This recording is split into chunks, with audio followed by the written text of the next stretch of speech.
Hallelujah. प्रभु का धन्यवाद इस समय के लिए। आइए प्रभु के वचन को देखते हैं।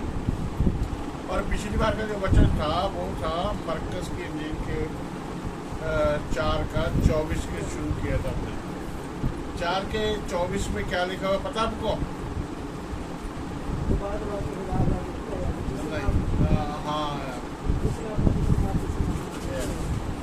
जिस नापना तुसी नापते हो उसी नापना टोटे वास्ते आपके लिए नापा जाएगा। जिस नाप से आप नापते हैं वही नाप से आपके लिए भी नापा जाएगा। ये वहाँ पर लिखा हुआ है। लेकिन वहाँ पर इसका मतलब ये है कि जैसे हम परमेश्वर की आवाज़ को सुनने की बात कर रहे हैं, ये परमेश्वर का जो वचन है ये किसकी आवाज़ है? ये परमेश्वर की आवाज़ है, ये किसी मनुष्य की आवाज़ नहीं है।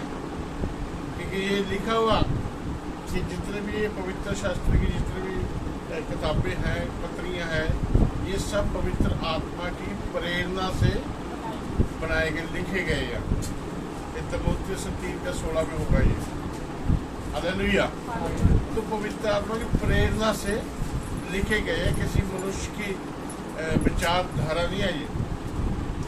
इसलिए यहाँ पर जो भी हम पढ़ रहे हैं, जो भी सुन रहे हैं, ये खुदा का वचन है, खुदा की बातें, उनके मुख से निकली हुई बातें हैं। इसलिए हम इसका आदर करेंगे, इसका आदर करेंगे तो वो भी हमारा आदर करेगा। इसलिए हमने वचन देखा था जो गलतियों में 6 अध्याय का 7 वचन में कहता, परमेश्वर ठट्ठों में नहीं उड़ाया जाता। जो मनुष्य बोएगा वैसा ही काटेगा।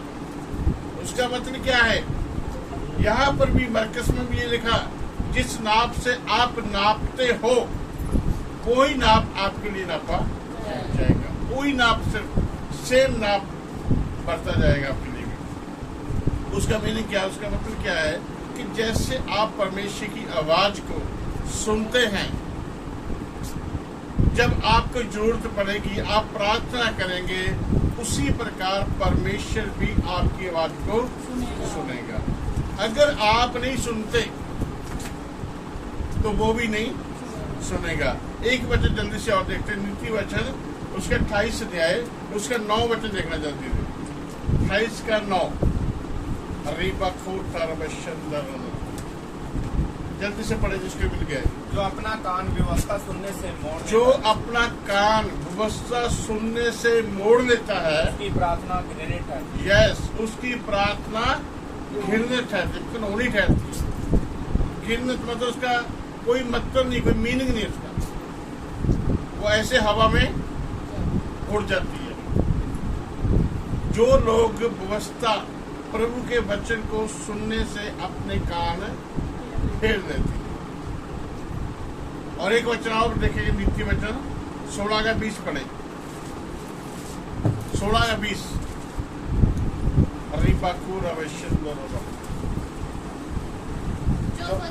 जो वचन पर मन लगाता है, जो वचन पे मन लगाता है वह कल्याण पाता है। वह कल्याण पाता है। और जो यहोवा पर भरोसा रखता है, जो वो भरोसा रखता है धन्य होता है। उत्तम है। धन्यवाद। परमेश्वर के वचन की एक कीमत है, एक अहमियत है, उसका आदर करना जरूरी है। क्योंकि इसके साथ बड़ी आशीषें हैं। निर्गमन की किताब में उसका 15 अध्याय उसका अगर 26 वचन में आप पढ़ेंगे तो वहां पर लिखा हुआ, क्या लिखा ऐसे पढ़े, कोई बताएं अगर किसी को बताए। हाँ, यदि मेरा वचन कैसे सुने, यदि का मतलब जे सुने तो कैसे सुनना है?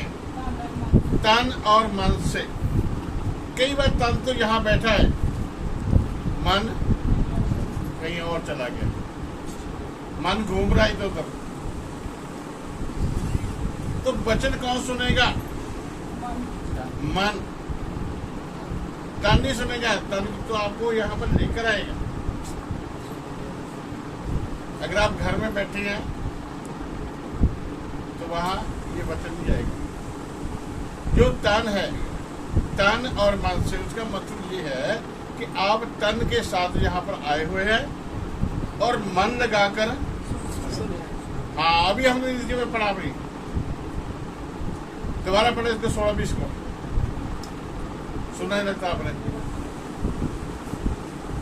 16-20 नीचे वचन, जो वचन पर मन लगाता है, जो वचन पे, हाँ तन की बात नहीं है, जो मन लगाता है वो क्या करेगा?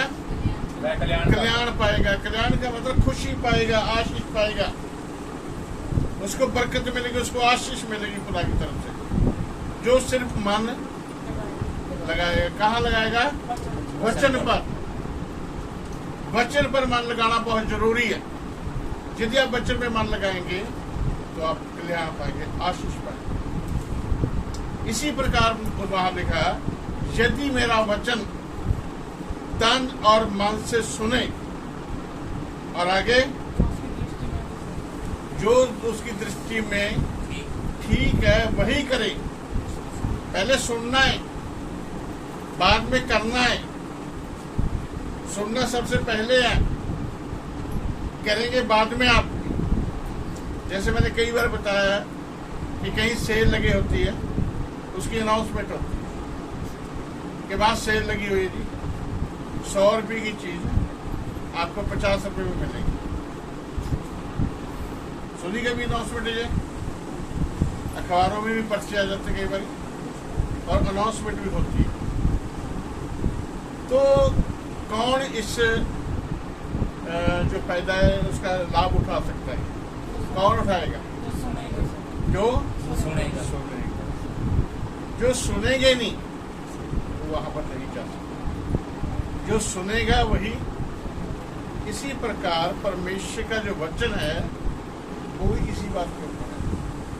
जो सुनेगा वो करेगा। क्या करेगा? जो उसकी दृष्टि में ठीक है वही करेगा। उसकी आज्ञा को मानेंगे, उसकी विधि को मानेंगे। ये 4 बातें यहाँ पर, 4 बातें हैं। फिर लास्ट में क्या लिखा हुआ है? जितने रोग इस संसार के ऊपर आए हैं, वहां पर मिशन लिखा हुआ है, लेकिन आज मिशन नहीं है, संसार के ऊपर आए हैं, उनमें से एक भी तुझ पर नहीं है। लेकिन कब ऐसा होगा? जब ऊपर से हम 4 बातों को, वचनों को पूरा करेंगे। 4 बातों को जब पूरा करेंगे तब ये आशीष, ये वादा आपके साथ है कि एक भी रोग तुझ पर नहीं आएगा, क्योंकि मैं आपका चंगा करने वाला परमेश्वर होगा। हालेलुया। पहले क्या करना? सुनना।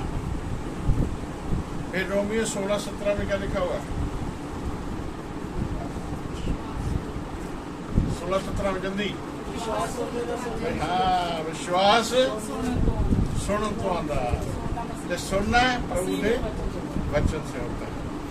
हालेलुया। विश्वास सुनने से आता है। विश्वास आना जरूरी है।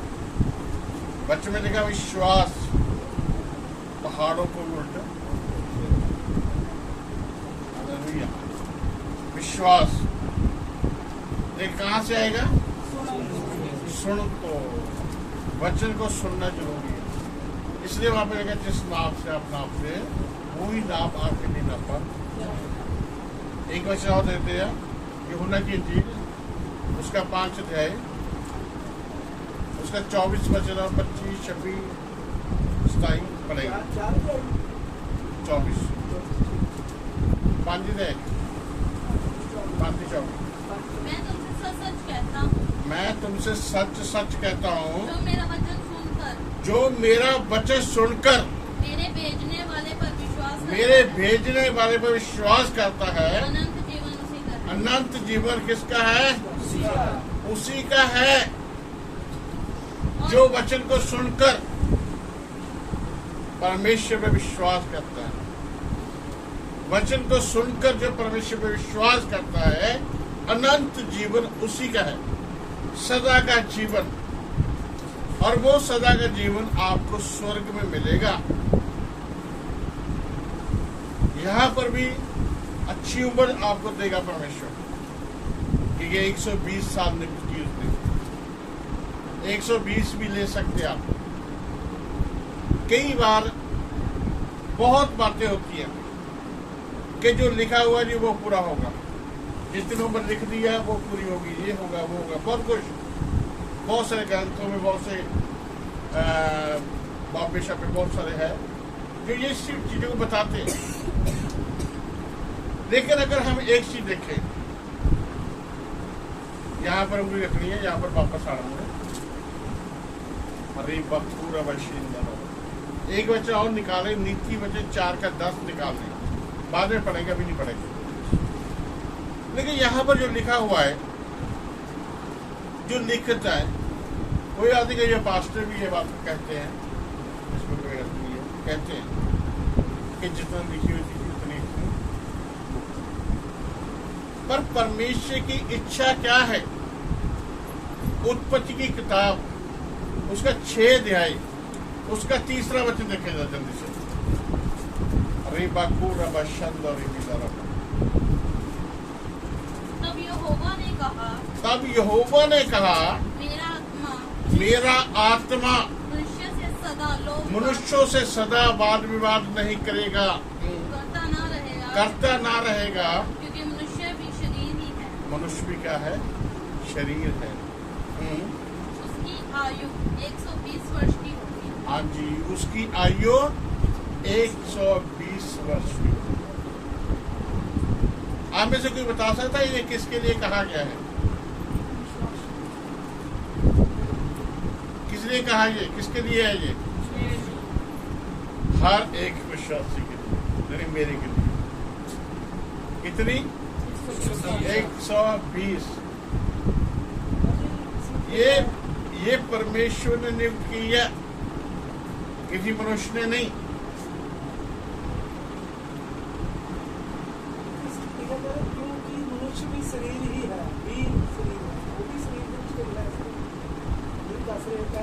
हाँ हाँ, मनुष्य भी शरीर ही है। बिल्कुल। हालेलुया। और ये बात है, आपने जो कहा है ये मनुष्य भी शरीर नहीं है, बिल्कुल शरीरी ही है, क्योंकि वहाँ पर अगर इसका 5 अध्याय और 6 वचन पढ़ेगा ना, उत्पत्ति। जब शेत 105 वर्ष का हुआ तब उससे एनोश का जन्म हुआ। एनोश के जन्म के पश्चात शेत 800 नहीं 6 का 5 पढ़ दे, सॉरी 6 का 5। यहोवा ने देखा कि मनुष्यों की हाँ, बुराई पृथ्वी पर बढ़ गई है और उनके मन के विचार में जो कुछ उत्पन्न होता है निरंतर बुरा ही होता है। और यहोवा पृथ्वी पर मनुष्य को बनाने से पछताया और वह मन में अति खेदी हुआ। यस, मन में जैसा मन आपके पास है वैसे ही मन खुदा के पास भी और है। मैंने पहले एक बार बताने की बात की थी कि मैं उनकी बाइबल में जो लिखा हुआ है उसके सारे अंगों के बारे में। मूसा के समय में क्या हुआ था कि परमेश्वर की पीठ देखी गई, ठीक है, परमेश्वर के हाथ, परमेश्वर की आंखें। नीति वचन 15 का 3 में लिखा हुआ परमेश्वर की आंखें इस पृथ्वी पर लगी हुई, आंखें हैं उसके पास। यहाँ पर आपने पढ़ा मन है उसके पास। तो ये जो भी चीजें हमारे भीतर है ना, ये किसने देखा है? एक बार चलो अभी थोड़ा बढ़ जाएगा बताना। जब परमेश्वर ने मनुष्य को बनाया, उत्पत्ति की किताब 2 का 7 में लिखा, 2 का 7, परमेश्वर ने मनुष्य को इस मिट्टी से रचा, बनाया, ठीक है। जब बनाया तो किसने बनाया? वो यीशु मसीह ने।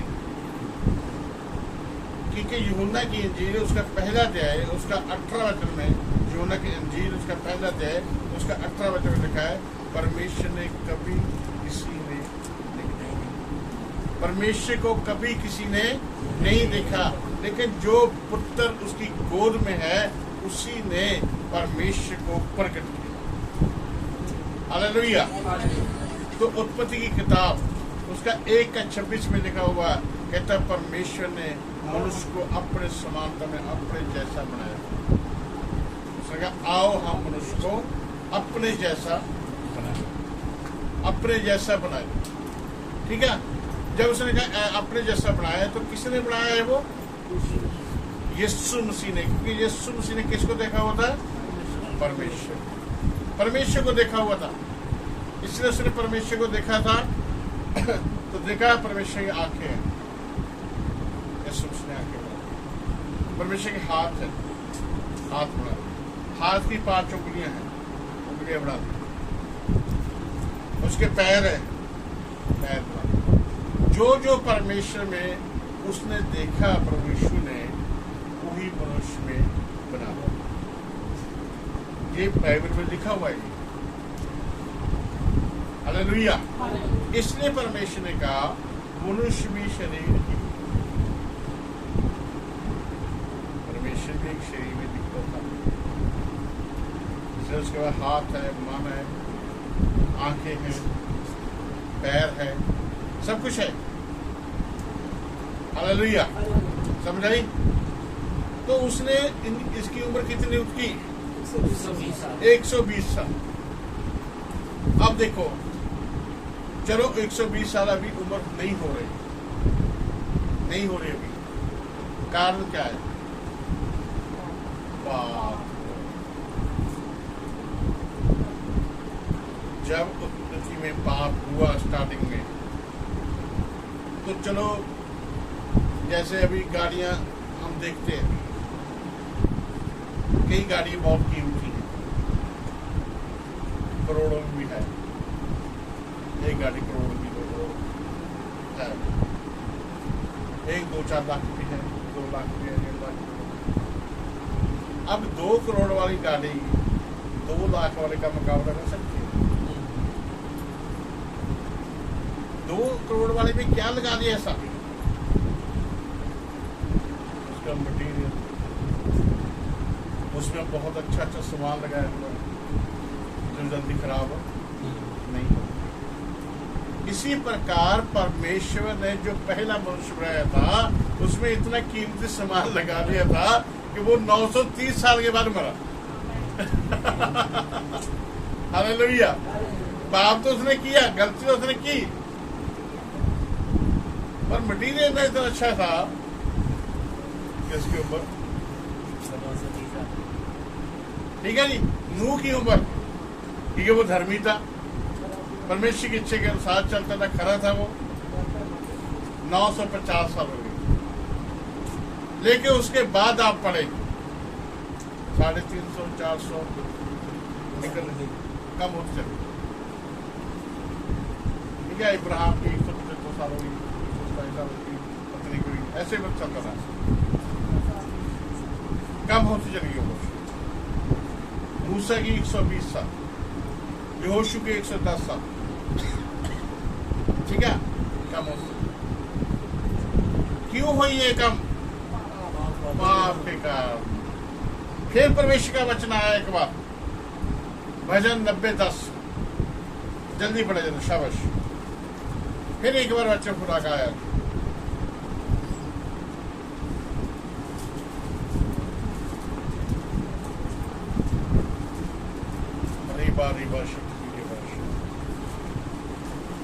हमारी आयु के वर्ष 70 तो होते हैं। हाँ, हमारी आयु के वर्ष 70 तो होते हैं, और चाहे बल के कारण 80 वर्ष भी हो जाए। हाँ, 70 तो होते हैं, बल के कारण 80 भी हो सकते हैं। तो मैं आपको ये कहता हूँ कि अगर अच्छी खुराक होगी 90 भी हो सकता है तो नहीं? अगर और ज्यादा अच्छी होगी 100 भी हो सकता है या नहीं? फिर लिखत कहाँ गई? आप सोचिएगा, लिखत कहाँ गई? लिखत तो है नहीं फिर। अगर 70 साल लिखत है, मान लो लिखत है, तो 80 कैसे हो सकती है? हाँ, 120 के ऊपर कोई ले जाए ऐसा नहीं होता। अगर कोई बहुत ही अच्छा खुदा का दास हो, कोई भी बहुत ही खुदा के बचने के साथ चलने वाला हो, वो हो सकता है 120 तक चला जाए।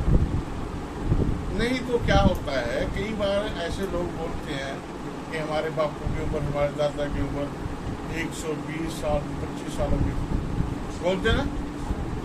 लेकिन वो मैंने पहली बार बताया था आपको कि उस उम्र में फर्क होता है बताने में। अब जब कभी कोई बोलता है कि इनकी उम्र 90 साल है जी, तो हम मान लेते हैं। क्यों मान लेते हैं? क्योंकि अपना बर्थ सर्टिफिकेट किसी के पास भी पहले समय में लिखित नहीं होती थी। अभी जो हमारा आधार कार्ड है, पैन कार्ड है, बहुत कुछ है जहाँ से आपकी उम्र पता चलती है। लेकिन पहले ऐसा कुछ नहीं था। पहले कोई उम्र, अच्छा कोई ऐसे स्कूल में पढ़े लिखे थे पुराने टाइम बुजुर्ग, उनकी उम्र का कुछ पता चलता था कि आज पुराने टाइम में मैंने 10वीं की, 5वीं की, ये किया वो किया। उनके पास में कई बार होते थे सर्टिफिकेट और उम्र के हिसाब। अदरवाइज किसी के पास नहीं था, किसी के पास उम्र का कोई हिसाब नहीं। मैंने कई लोगों को पकड़ा इस बात से, वो बोल रहे कि 90 साल उम्र है बापू की। लेकिन मैंने जब उनको पूछा कि उस समय उनकी ये जो अपना देश आजाद हुआ, ये पाकिस्तान और पाकिस्तान बना था, इस समय कितने साल हो गए उसको? कितने साल हो गए इस समय? 72 चल रहा है, 72 में चल रहा है, ठीक है। तो उस समय 60 में चल रहा था, जिससे मेरी कई लोगों से बात हुई थी। तो मैंने उनको पूछा, मैंने बापू जी आप हल्ले में कि मैं पाकिस्तान बना था, कितने साल के थे आप? कहते 5-6 साल के। आप उसके घर वाले क्या बता रहे जी? 80-90 साल। लेकिन कितनी उम्र हुई मेरी? 65 साल। ठीक है, ये यहाँ से लोग पकड़े जाते हैं।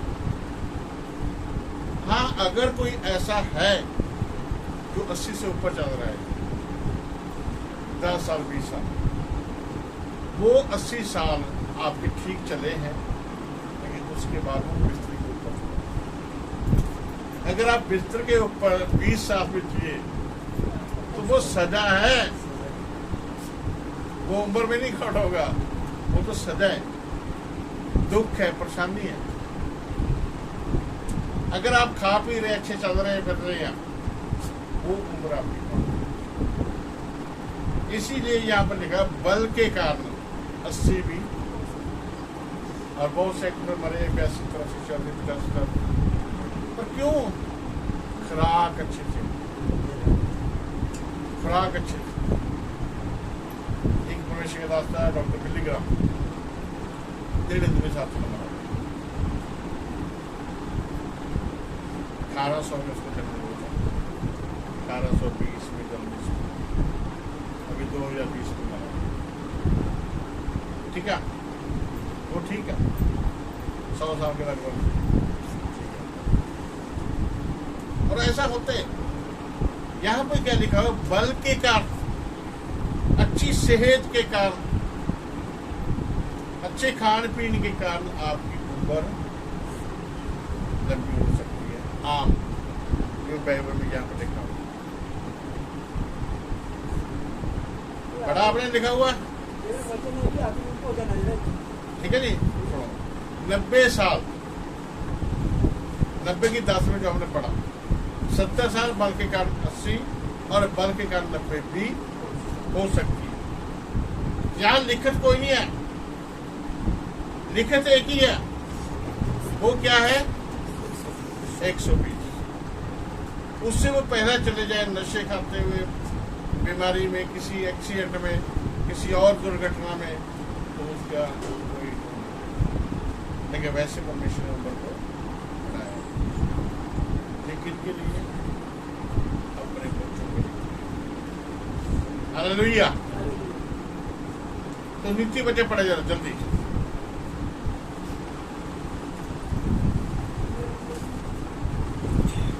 जो मैंने बताया था कौन सा बचा था? 4 का था। जल्दी शाबाश। हे मेरे पुत्र, मेरी बातें सुनकर ग्रहण कर, मेरी बातें सुनकर ग्रहण कर, तब तू बहुत वर्ष तक जीवित रहेगा। यस, ता तू बहुत वर्ष तक जीवित। ये है असली खुराक। शारीरिक तौर पर खुराक चलो अच्छी होनी चाहिए, इसमें कोई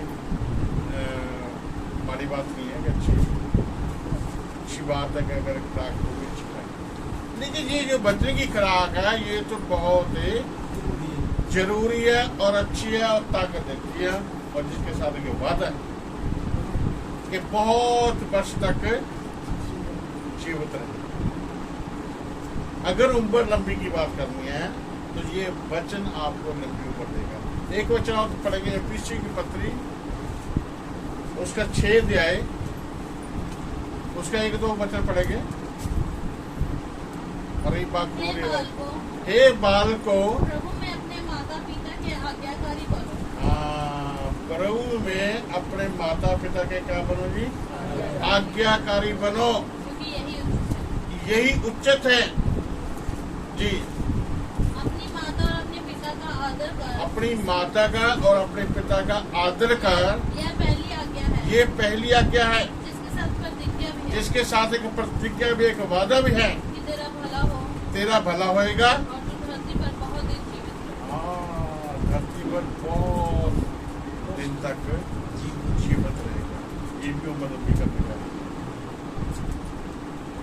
आज क्यों उम्र लंबी नहीं है? ये वचन पूरे नहीं हो रहे, बच्चे आज्ञाकारी अपनी मन नहीं करते। तो यहाँ पर आशीष दी है प्रभु ने आशीष दिया, वादा किया, प्रतिज्ञा की है कि आपकी उम्र लंबी होगी। अब दूसरे शब्दों में ले लें, अगर ये बातें पूरी नहीं होंगी तो क्या होगा? उम्र नीचे, तभी 50 साल में निकल जाते। तो इसमें प्रभु क्या करेगा? प्रभु क्या कर सकता है? प्रभु का दोष नहीं है, लिख के दे दिया उसने। अगर ऐसा करेंगे आपकी उम्र लंबी। पहले प्रभु का वचन सुनना, और ये भी वचन है, ये भी एक आज्ञा है, और कहता है ये पहली आज्ञा है। और दूसरी तरफ देखें हम बाइबल के अनुसार मत्ती की इंजील उसका 22 है, उसका 37 वचन। अगर हम बाइबल के अनुसार देखें, ये तो संसारिक तौर से देख रहे हैं हम। उसने उससे कहा तू अपने परमेश्वर अपने प्रभु से अपने सारे मन और अपने सारे प्राण सारी बुद्धि के साथ क्या कर? प्रेम कर। किसको? परमेश्वर को। अगर बाइबल के अनुसार देखा जाए तो परमेश्वर को प्यार करना। संसारिक तौर से देखा जाए तो ये आज्ञा पूरी होगी, अपने माता पिता की आज्ञा में उनके अधीन रहो, तब आपकी उम्र लंबी होगी। तो यहाँ पर क्या लिखा हुआ है? आगे पूरा करें इसको। बड़ी और मुख्य आज्ञा तो यही है। लो, बड़ी और मुख्य आज्ञा ये। और वहां पर क्या कहते हैं प्रभु? पहली आज्ञा वो है और बड़ी आज्ञा किसका जरूरी है मानना? दोनों का मानना जरूरी है, क्योंकि वो भी परमेश्वर ने कहा। क्यों कहा? इसका मीनिंग का कुछ मतलब है इसमें। अगर ऐसा होगा जो भी बुजुर्ग है वो ज़्यादा देर तक जिएंगे। अगर टेंशन में रहेंगे जल्दी चलाने। क्या आपने बीज कौन सा बोया बीज बोया जल्दी चल रहे, तो आप क्या होंगे, फिर आप भी जल्दी चल रहे। अगर सही होगा उनकी उम्र लंबी होगी। तो बीज बो दिया आपने और आपकी उम्र क्या होगा ना, ये बीज है। हालेलुया। तो ये वचन जो लिखे हुए हैं प्रभु ने लिख कर दे दिए हैं, इनके बारे में प्रभु कोई भी अंतिम प्रंतु नहीं करता। जो लिख दिया उसको उसने पूरा करना है। बहुत से वचन ऐसे जिसमें ये लिखा हुआ कहता जो मैंने बोला है वो पूरा ना हो, ऐसे कभी हो नहीं सकता। मत्ती के जीवन का 24 अध्याय उसका 35 वचन में लिखा हुआ है। जल्दी शाबाश। अरे बाला को शिक्षण दो। आकाश और पृथ्वी टल जाएंगे, आकाश और पृथ्वी टल जाएंगे, परंतु मेरी बातें कभी ना टलेंगी। मेरे बातें कभी ना टलेगी। आकाश और पृथ्वी टल सकते हैं, कहने का अर्थ क्या, आकाश नीचे आ सकता है, ये पृथ्वी ऊपर जा सकती है, ऐसा हो सकता है, पर बातें नहीं टल सकती। प्रभु की बातें कभी नहीं टल सकती। अब आगे जो होना कि इंजील में कहता जो मेरा वचन सुनकर मेरे भेजने वाले पर विश्वास करता है, अनंत जीवन उसी का है। अनंत जीवन का, सदा का जीवन। एक बार कुछ बात हुई ऐसे कि एक धनी था, उसने कहा अनंत जीवन पाने के लिए, सदा का जीवन पाने के लिए मैं क्या करूं। प्रभु ने कहा आज्ञा को मानने का। कहते ये तो मैं शुरू से मानता है। जो 10 आज्ञा थी प्रभु ने मूसा ने दी थी, उसके बारे में ये सोचने का, आज्ञा को माना। और वहां पर भी यही आज्ञा है। अगर आप 5वां होकर पढ़ेंगे ना 10 आज्ञा में, तो यही आज्ञा है। 5वां हुक्म ये कहता है अपने माँ बाप का आदर। ठीक है। उस व्यक्ति जवान को प्रभु ने ये कहा, वो कहते ये तो मैं बचपन से ही मानता आया हूँ। कहता अच्छा। तो फिर प्रभु ने देखा वो कमी क्या है, वो धनी था बहुत ज्यादा। वो कहता अपना सारा कुछ बेच करना मेरे पीछे। ये बात सुनकर वो वापस चला। तो यहाँ पर पतरस चेले ने पूछा, उसने फिर कहा, कहता सुई के नक्के से ऊंट का निकल जाना सहज है, लेकिन धनवान का स्वर्ग में जाना बहुत मुश्किल। क्यों मुश्किल है? क्योंकि उसने धन के ऊपर अपना मन लगाया हुआ है। हालेलुया। 32:19 और 20 में पाठ में पढ़ना, वहां लिखा है जहां तेरा धन होगा वहीं तेरा मान भी लगा। इसलिए जो हम प्रभु की सेवा के लिए दे रहे हैं, जो वचन पूरा कर, दशवार दे रहे, भेंट दे रहे हैं, तो ये पैसा कहाँ जा रहा है? स्वर्ग में जा रहा है। इसका सबूत है आपके पास? कोई भी स्वर्ग में जा रहा है? कोई प्रूफ है आपके पास? हाँ।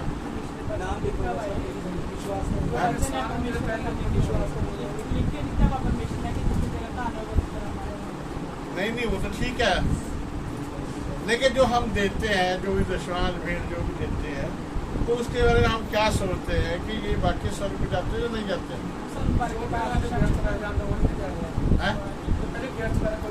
नहीं, पहले की तो वो छोड़ दो, प्रभु के बाद ना वो नहीं हो जाएगा। हालेलुया। मैं लिखित पूछ रहा था कि लिखित है आपके पास या नहीं है? बाइबल के अनुसार लिखता पढ़िए कभी। वो पूछ रहा था वो कहाँ पर? प्रेरितों काम 10 अध्याय कुरनेलियुस सूबेदार के बारे में। उसमें 4 बातें थी। अगर मिलेगा थोड़ा पढ़ जरा 10 के 1 से पढ़े जल्दी शाबाश। कैसरिया में कुरनेलियस नाम केसरिया में एक था, कुरनेलियस नाम का एक मनुष्य था, जो इतलानी नामक पलटन का सूबेदार था, बड़ा अधिकारी था वो। वह भक्त था और क्या था जी? भगत सिंह भगत था, और अपने सारे घराने समेत परमेश्वर अपने से सारे घराने समेत परमेश्वर का भय मानता था। ये बहुत बड़ी बात है। घराने समेत परमेश्वर का भय मानने ये बहुत बड़ी बात है। नहीं तो ऐसा होता कि 2 लोग भय मानते, 3 नहीं मानते, 3 अपनी मर्जी से चल रहे हैं, 3 लोग मान रहे हैं, 2 नहीं चल रहे, 2 अपनी मर्जी पूरा कर रहे हैं। हमेशा घरानों में यही होता है। लेकिन कुरनेलियस के घराने में क्या था? पूरे घराने समेत परमेश्वर का भय मानता, यानी कि उसके घराना भी पूरा परमेश्वर का भय मानता था। अभी इसका बपतिस्मा नहीं हुआ, इसको आपने पूरा पढ़ना है, 11 अध्याय भी और 10 अध्याय भी पूरा पढ़ना बाद में, आपको बहुत अच्छा मिलेगा यहाँ कुछ। तो इसके बाद 2 बातें थी, भगत था और अपने घराने समेत परमेश्वर का भय मानता, डरता था वो। आगे और यहूदी लोगों को बहुत दान देता। हाँ, यहूदी लोग जो प्रभु के लोग थे समय, उनको बहुत दान देता था और बराबर परमेश्वर से प्रार्थना करता। और बराबर परमेश्वर से प्रार्थना करता था। तो क्या हुआ? जब वो 3 पहर प्रार्थना कर रहा था अपनी कोठरी में, तो क्या हुआ वहां पर? पढ़े जरा। उसने दिन के तीसरे पहर के निकट दर्शन दिन में के स्पष्ट रूप से- तीसरे पहर के निकट दर्शन में स्पष्ट रूप से देखा दर्शन देखा एक, और एक स्वर्गदूत को देखा। कि परमेश्वर का एक स्वर्गदूत उसके पास भीतर आकर कहता है, अब सुनो, एक भीतर आकर, "हे भीतर कुरनेलियस, एक मिनट, भीतर आकर आया वो, भीतर आकर कहता है। भीतर का मतलब कहाँ होगा वो? वहां वो अपनी कोठरी में होगा, जैसे मत्ती 6:6 में लिखा, अपनी कोठरी में जा और द्वार को बंद कर। द्वार बंद किया होता उसने, लेकिन स्वर्गदूत के लिए द्वार को खोलना या बंद करना मुश्किल नहीं लगता, वो दीवार से पार होकर आ जाते हैं। इनके पास महिमा का शरीर है। जब यीशु मसीह उठा तो द्वार बंद थे, ताले लगे हुए थे, लेकिन यीशु मसीह चीजों के पास आगे खड़ा हुआ। तो महिमा का शरीर, जब यहाँ से हम जाएंगे तो महिमा का शरीर होगा, वो उड़ेगा। हालेलुया, वो उड़ेगा। तो यहाँ पर ऐसे था, स्वर्गदूत भीतर आया और उसने क्या कहा? हे कुरनेलियस, हे कुरनेलियस, उसने उसे ध्यान से देखा हाँ। और डर कर कहा, हे प्रभु क्या है? हे प्रभु क्या है? उसने उससे कहा, तेरी प्रार्थनाएं और तेरे दान स्मरण के लिए परमेश्वर के सामने पहुंचे हैं। आमीन। तेरे दान, तेरी प्रार्थना, हालेलुया, तेरी प्रार्थना और तेरे दान, तेरा धन जो था वो कहाँ पहुंच गया? परमेश्वर के हजूरी में पहुंच गया। पर कुरनेलियस, ये सब चीजें पहुंच गई वहां पर, और तेरे को पहुंचने के लिए थोड़ा समय लगेगा। क्या समय लगेगा तेरे को पहुंचने के लिए? कि तू पतरस नाम के चेले को बुला, उसको पूरा एड्रेस समझा दिया, कहाँ पर वो मिलेगा। उसने उसी समय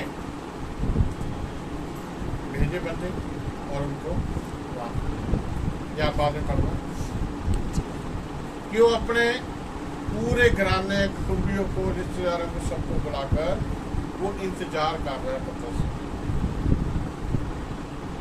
ये स्वर्गदूत ने कहा, और वो ऐसा विश्वासी था, उसने ये नहीं सोचा कि पतरस आएगा नहीं आएगा, पता नहीं आएगा, पता नहीं आएगा, ऐसा कभी सोचा। उसको पता था कि आएगा,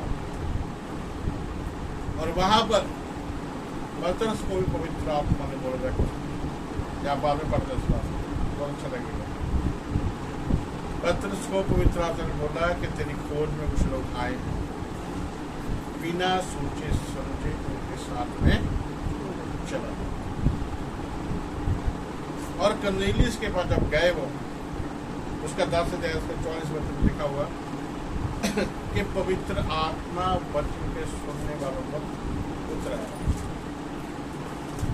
बिना बपतिस्मे से। बपतिस्मा नहीं होता, पवित्र आत्मा पहले उनको मिल गया क्योंकि इतनी भूख थी उनके लिए, इतना प्यार था खुदा का, इसलिए ऐसा हुआ। पवित्र आत्मा के लिए प्रार्थना नहीं की। और वहां पर देखो जो लिखा हुआ है, अगर निकाला हुआ है आपने, 44 पढ़ दो।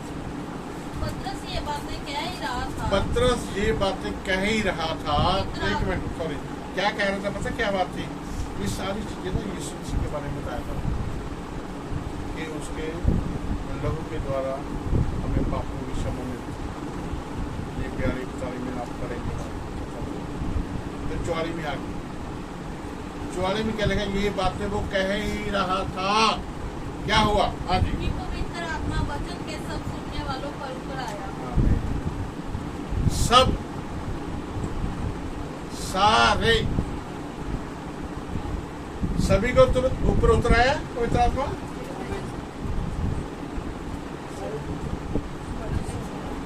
जितने लोग वचन को सुनने वाले थे उनके ऊपर पवित्र आत्मा। हम किस चीज की बात कर रहे हैं? हम वचन की बात कर रहे हैं। हमने शुरू से वचन देखा, ये वचन की बात है।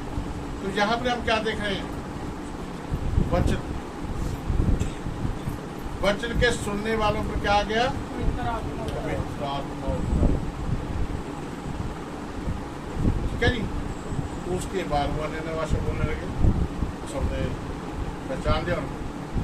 और पत्थर के साथ में जो लोग आए थे, विश्वासी थे वो, और सेठ भी थे, वो एकदम चकित हो गए क्योंकि वो सब झूठी थे, बड़ी जाति के लोग थे। ये बड़ी जाति के लोग थे उनके अनुसार, लेकिन पवित्र आत्मा आया।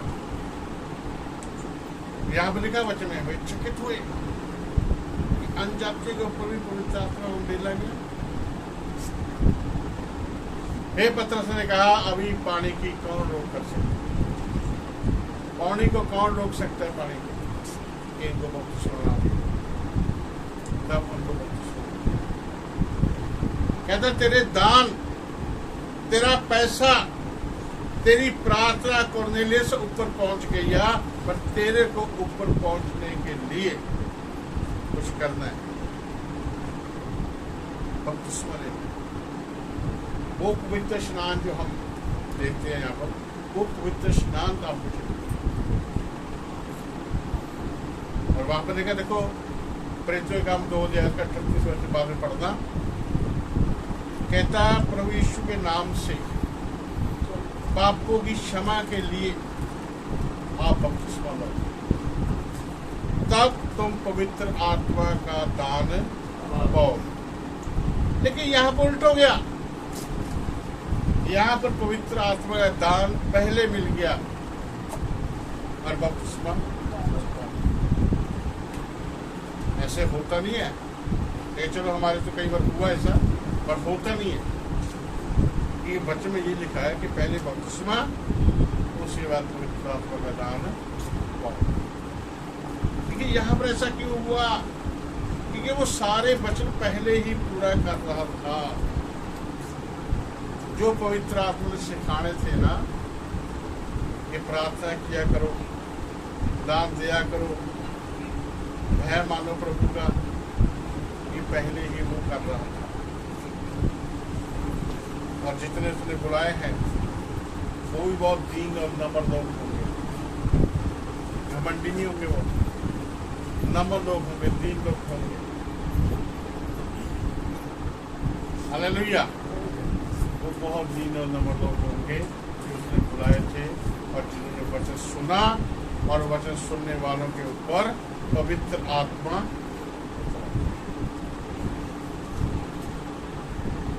क्या करना जरूरी है? हमें क्या करना जरूरी है?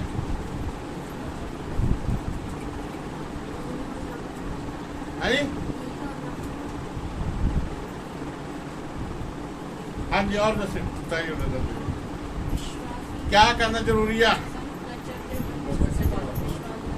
हाँ जी, वचन और प्रार्थना। वचन को सुनना जरूरी है,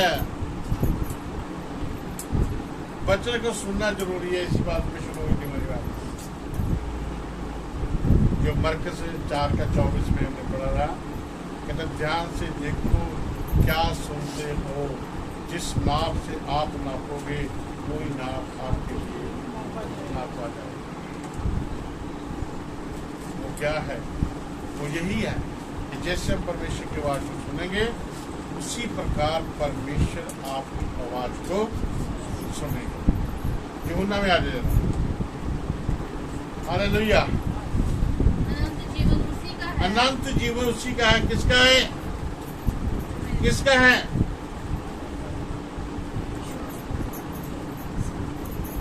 किसका है? जो वचन सुनता है और परमेश्वर पे विश्वास करता है, अनंत जीवन उसी का है। हाँ, और उस पर दंड की आज्ञा नहीं उसमें है। कोई सजा का हुक्म नहीं है, कोई दंड की आज्ञा नहीं। दंड तो हम वैसे अपने आप ले लेते हैं। थोड़ा दर्द हुआ ना, बस बैठ के पुरानी बात पसंद आ गई है ना, का हो गया। जब बोल दिया आपने, हो गया। ये बच्चे में लिखा, जैसा आपका विश्वास है वैसे ही आपको हो जाएगा। अगर आप कहेंगे नहीं नहीं तो क्या करना, ठीक है। अब दूसरे लोग क्या कहते हैं? चलो विश्वासी तो करते हैं, मतलब थोड़ा कम करते हैं। अब दूसरे लोग क्या करते हैं? अभी ये कोरोना का चल रहा था, डबल मास्क उन्हीं को हुआ। हालेलुया। हमने लगाया नहीं हुआ, नहीं हो सकता। अगर दोबारा भी आ गया तब भी नहीं हो सकता। क्यों? विश्वास है, और विश्वास काम करता है। विश्वास मुर्दा नहीं है, विश्वास काम करता है। हालेलुया। ठीक है। तो कई बार ऐसा होता है, तो जब क्या लिखा हमने पढ़ा, उन पे दंड की आज्ञा, कोई दंड की आज्ञा नहीं। जो वचन सुनते हैं और परमेश्वर के ऊपर विश्वास करते हैं, उन पर कोई दंड की आज्ञा नहीं। आगे, परंतु वे मृत्यु से पार होकर जीवन में प्रवेश कर चुके हैं। हाँ जी, मैं तुमसे सच-सच कहता हूँ, हाँ मैं तुमसे सच सच कहता हूँ, वह समय आता है वो समय आता है, और अब है, बल्कि अब है, जिसमें मृत्यु परमेश्वर के पुत्र का शव सुनेंगे। हाँ, जिसमें मृतक एक समय आएगा कि कब्रें फट जाएंगी। जो प्रभु में जिए हैं वो पहले जी उठेंगे। ये तो सुन के में लिखा हुआ 5 अध्याय में, 4 अध्याय में, 4 का 13, 14, 12, 15, 16 वहां लिखा हुआ। ठीक है। क्या होगा? कब्रें फटेंगी, वो बोलते चीज होगा परमेश्वर के पास, परमेश्वर के पास बादलों पे चले जाएंगे। हालेलुया। तो आगे लिखा हुआ एक बात यहाँ पर जो उन्हें पढ़ रहे हैं, कहता वो समय आ चुका है, वो समय के मृतक लोग, मृतक कौन से? जो कब्रों में पड़ेंगे। और एक बात ध्यान रखना कि सभी कब्रें नहीं खुलेंगी। आज कब्रों को बहुत पत्थर से सजा देते हैं, पक्का कर देते हैं। वो उनका विश्वास कैसा है पता नहीं मिलता। लेकिन मैं ये कहना चाहता हूँ, इसको पक्का करने की कोशिश नहीं। ठीक है, एक दिन फटेगी। हालेलुया। तो कब्रें सभी नहीं फटेगी, सभी मुर्दे जीवते नहीं होंगे। यहाँ पर बच्चा सुने जा ध्यान से। हाँ जी, पढ़े पढ़ देते। और जो सुनेंगे वे जिएंगे, जो सुनेंगे वो जिएंगे। क्योंकि जिस रीति से पिता अपने आप में बात की बात बताइए। जो सुनेंगे वो जिएंगे। सभी नहीं जिएंगे। मृतक लोग परमेश्वर के पुत्र यीशु का शब्द सुनेंगे। जो सुनेंगे वो जी, जो सुनेंगे वो जी। लेकिन कौन सुनेंगे? अब ये सवाल है, कौन सुनेंगे? जो आज सुन रहे हैं वो उस दिन भी सुनेंगे। जो आज नहीं सुन रहे वो उस दिन भी नहीं सुनेंगे। वो कब्रें बंद रहेंगी। इसलिए आज हमें प्रभु के वचन सुनना है और उनके अनुसार चलना है। तो हम इस वचन पे सब आशीष दें। आमीन। प्रार्थना करें। पिता तेरा धन्यवाद, तेरा शुक्र करते हैं बाप, इस समय के लिए जीवते हैं मेरे कार्य परमेश्वर और सामर्थ्य वचन के लिए आपका धन्यवाद, आपका शुक्र करते हैं। सुना प्रभु जी पे तेरी आशीष, तेरी बरकत जो आने वाले समय में इनको सुने प्रभु इस वचन को, उनके घरों पे, उनके जीवनों पे, उनके परिवारों पे आपकी आशीष और आपकी बरकत आ जाए। सबको आशीष धन्यवाद के साथ सबको आपको सौंपते हुए एक बेनती प्रार्थना प्रभु यीशु मसीह का नाम। आमीन।